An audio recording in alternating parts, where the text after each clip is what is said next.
wabarakatuh.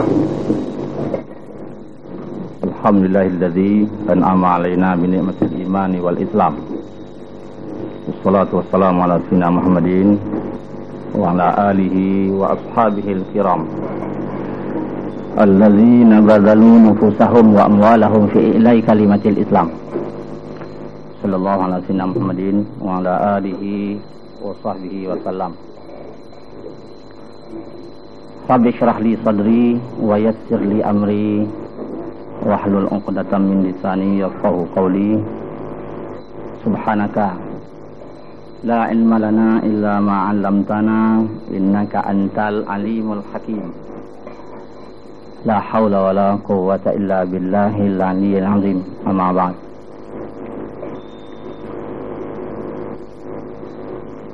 Yang mulia lagi berbahagia saudara pengurusi, yang mulia saudara pengelola, terusnya saudara-saudari para hadirin yang dihormati sekalian.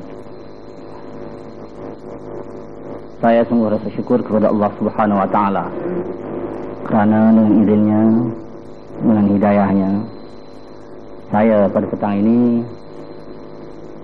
berkesempatan bertemu muka dengan saudara-saudari di majlis dakwah, di majlis kursus dakwah hujung minggu ini yang dianjurkan oleh Yayasan Dakwah Malaysia, dan saya sendiri dijemput sebagai penceramah kehormat untuk memberi sedikit ceramah mengenai agama Islam. Agama Islam telah menjadi pegang hidup kita bersama selama ini di majlis yang mulia pada petang ini.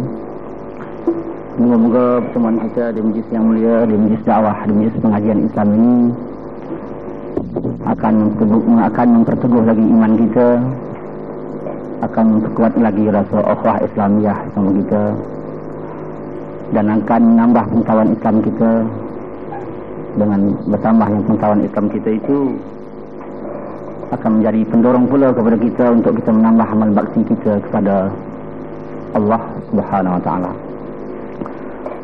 Saya sebelum dapat bercakap setelah dua sejauh mana yang diizinkan oleh Allah Subhanahu wa taala di majlis yang mulia pada petang ini, lebih dahulu saya mengucapkan ribuan terima kasih kepada pihak Yayasan Dakwah Malaysia yang mana sudi menjemput saya untuk saya memberi ceramah di majlis yang mulia pada petang ini. Moga-moga perhubungan baik ini akan dapat diteruskan di masa-masa yang akan datang demi untuk kepentingan kita bersama, iaitu kepentingan umat Islam khususnya di Malaysia ini. Saudara-saudari para hadirin yang dihormati sekalian, kita yang hadir di sini semuanya orang Islam, dan kita yang hadir pada petang ini merasa bangga yang kita ini menjadi orang Islam. Tapi kita perlu ingat, berbangga saja sebagai seorang Islam tidak cukup, dan kita hanya sekadar fanatik saja dengan Islam itu tidak cukup,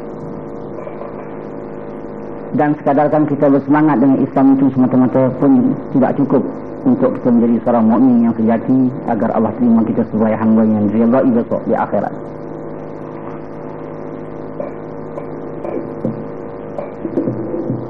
Yang sebenarnya untuk menjadi seorang Islam yang sejati, ataupun dengan kata-kata yang lain untuk menjadi orang yang muttaqi ataupun orang mukmin yang sempurna, selain daripada cinta kepada Islam itu, selain daripada mesti fanatik dengan Islam itu, naklah kita mengetahui ajaran Islam itu, serta apa yang kita tahu itu naklah kita amalkan.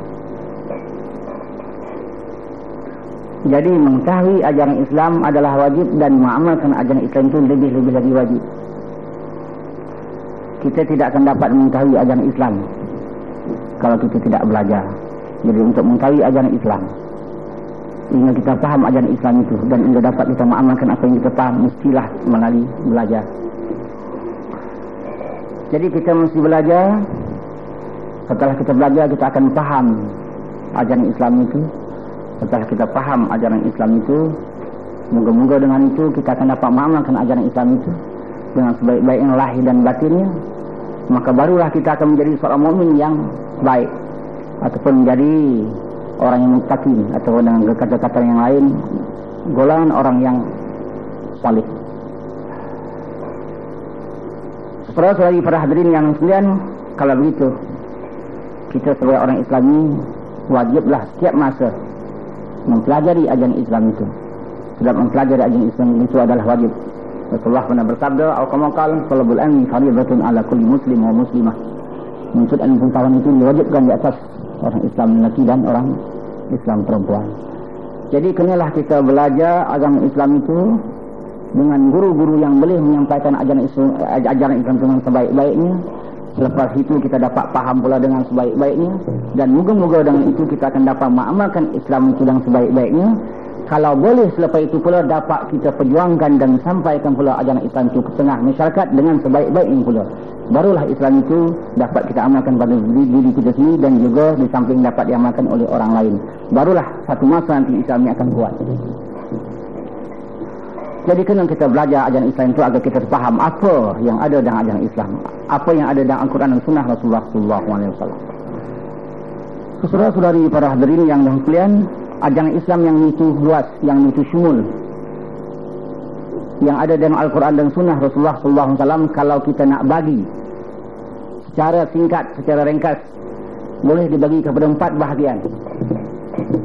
Di mana setengah-setengah ulama ada berkata di dalam kitabnya yang pernah kita belajar dulu, yang berbunyi begini: Umuruddin arba'atun. Umuruddin arba'atun. Perkara-perkara yang ada dalam agama Islam itu hanya ada 4. Yang pertama dikatakan sihhatul aqdi, akidah yang sah ataupun iktikad yang sah. Yang kedua dikatakan al-wafa'u bil ahdi, menunaikan janji. Yang ketiga dikatakan wajtinabul haddi, menjauhi larangan ataupun menjauhi batasan-batasan dari Allah. Yang keempat sihhatul qasdi, niat yang benar ataupun niat yang betul. Saya ulang lagi supaya kita dapat faham benar pelajaran kita pada petang ini. Ajaran Islam yang betul luas, yang ada dalam Al-Quran dan Sunnah Rasulullah SAW, setengah-setengah ulama membagikan kepada 4 bahagian. Begitulah yang kita dapat di dalam kitab-kitab yang pernah kita belajar, yaitu yang dikatakan umuruddin arba'atun. Perkara-perkara yang ada dalam ajaran Islam itu hanya ada 4 perkara. Yang pertama dikatakan sihhatul aqdi, akidah yang benar ataupun akidah yang betul. Yang kedua dikatakan al-wafa'u bil ahdi, menunaikan janji. Yang tiga dikatakan ijtinabul haddi, menjauhi larangan. Yang keempat dikatakan sihhatul qasdi, benar niat ataupun niat yang sah, niat yang betul. Daripada 4 perkara yang ada dalam ajaran Islam inilah, saudara-saudari, dihurai lagi, dipecah lagi oleh para ulama, lahirlah furuk-furuk yang begitu banyak. Lahirlah cabang-cabang yang begitu luas, yang boleh kita dapat lihat di dalam kitab-kitab mereka kecil dan besar yang dikarang oleh ulama-ulama, sama ada ulama-ulama yang besar maupun ulama-ulama yang kecil, berpunca daripada 4 perkara tadi.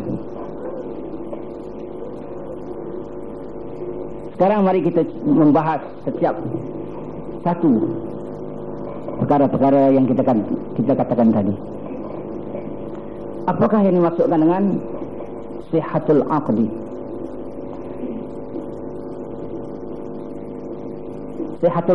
Apa yang dikatakan sihhatul aqdi itu? Maknanya akidah yang sah, akidah yang betul.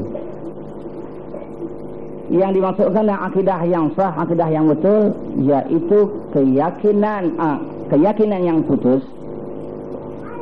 bertentangan pula dengan pandangan ataupun keyakinan Ahlus Sunnah wal Jamaah, ataupun bertentangan dengan Al-Quran dan hadis, ijma' ulama dan qiyas, serta ada dalil. Saya ulang lagi,